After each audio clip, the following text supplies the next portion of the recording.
Shalom. Aujourd'hui, j'ai juste une question à te poser. À quel point es-tu chrétien sans l'amour? Vous savez, on se dit chrétien, on va à l'église, on manifeste les dons spirituels, on prie en langue, on prêche même, on fait partie du département de la jeunesse, on est actif et active dans l'église. Mais on ne démontre pas l'amour à nos prochains, on ne démontre pas l'amour aux personnes autour de nous, aux chrétiens comme nous, à nos frères et sœurs en Christ. C'est triste parce que on pense que c'est seulement être spirituel qui compte. C'est seulement faire des miracles, c'est seulement guérir des malades, c'est seulement prêcher, c'est seulement servir à l'église, avoir plusieurs postes et prier en langue, avoir une relation personnelle avec le Seigneur qui compte. C'est pathétique, c'est lamentable parce que on est censé aimer comme le Seigneur nous aime. On est censé démontrer cet amour-là à nos prochains, à nos frères et sœurs en Christ. On dit on veut impacter le monde, mais même entre nous, il n'y a pas d'amour. On ne s'aime pas. On n'aime pas nos frères et sœurs. On n'aime pas nos pasteurs. On n'aime pas nos leaders. On n'aime pas nos responsables. On n'aime personne à l'église. On fait semblant d'aimer. On sourit avec certaines personnes juste parce que le pasteur nous regarde. On prend plus de plaisir à voir nos frères et sœurs en Christ dans la tristesse, dans l'amertume. On prend plus de plaisir à voir nos frères et sœurs en Christ se faire attraper dans des flagrants délits d'adultère, de fornication, d'impudicité, de choses qui ne glorifient pas le Seigneur, que de prier pour eux.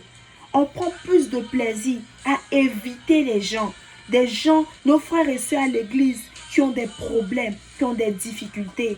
On prend plus de plaisir à mettre nos frères et sœurs en Christ en conflit. On prend plus de plaisir à juger nos frères et sœurs en Christ qui n'ont pas l'opportunité, qui n'ont pas la grâce d'avoir ce que nous avons. On prend plus de plaisir à traiter nos frères et sœurs en Christ de non au lieu de prier, au lieu de les soutenir, au lieu de leur démontrer de l'amour.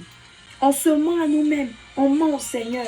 On se cache derrière cette relation qu'on a avec Dieu. Tu ne peux pas dire que tu sais le Seigneur. Tu ne peux pas dire que tu guéris les malades. Tu ne peux pas dire que tu parles au nom de Dieu. Tu ne peux pas dire que tu manifestes tes dons spirituels sans aimer ton prochain, sans aimer ton entourage. Parce que même la Bible dit, et moi je pense qu'il est temps pour nous d'être sincères. Parce que à quel point tu t'appelles chrétien lorsque tu n'aimes pas les autres, lorsque tu ne demandes pas l'amour à ceux qui sont autour de toi, aux personnes qui t'environnent. À quel point es-tu chrétien? Le verset qu'on répète tout le temps. Car Dieu a tant aimé le monde qu'il a donné son Fils unique, afin que quiconque croit en lui ne périsse point, mais qu'il ait la vie éternelle. Ici, là encore, on parle d'amour. C'est parce que le Seigneur nous a aimés qu'il a envoyé son Fils, qu'il a donné son Fils pour mourir pour nous à la croix. Il s'agit d'amour. Et s'il n'y avait pas l'amour, tu n'allais pas être sauvé. Parce que Dieu n'allait pas envoyer son Fils pour te sauver toi.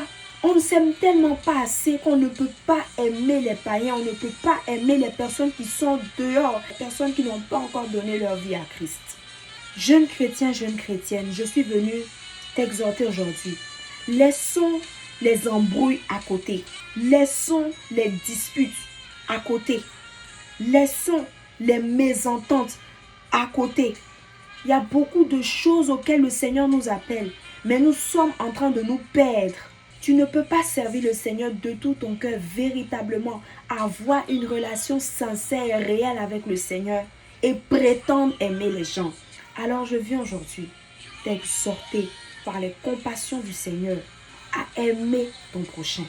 Le Seigneur, il prend plaisir à te voir aimer les autres. Le Seigneur prend plaisir dans l'amour véritable. Aime ceux qui t'entourent. Aime ton prochain.